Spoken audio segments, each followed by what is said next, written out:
নিরপেক্ষতার এক যুগ পেরিয়ে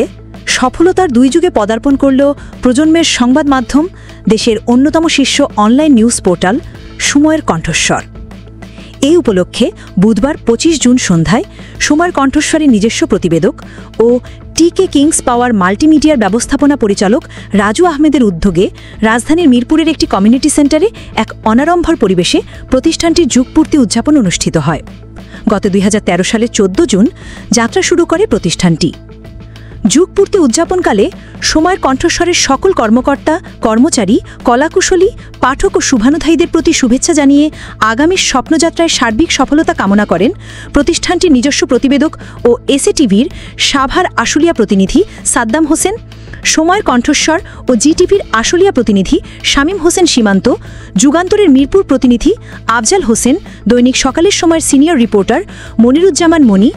আরটিভির নিজস্ব প্রতিবেদক ওমর ফারুক, দৈনিক সময়ের আওয়াজ পত্রিকার প্রকাশক ও সম্পাদক মোহাম্মদ সোহাগ, বাংলা টিভির নিজস্ব প্রতিবেদক হাসান মাহমুদ, সোনালী খবর সম্পাদক মনিরুজ্জামান মিয়া, প্রতিদিনের বাংলাদেশের মাল্টিমিডিয়া রিপোর্টার ফয়জুল্লাহ স্বাধীন, আসাদুজ্জামান আসাদ, এসএম জীবন সম্পাদক, দৈনিক নাগরিক কণ্ঠ, দৈনিক সবুজ বাংলাদেশের নিজস্ব প্রতিবেদক কাজী রিফাত, পান্না গ্রুপের এজিএম সানোয়ার হোসেন,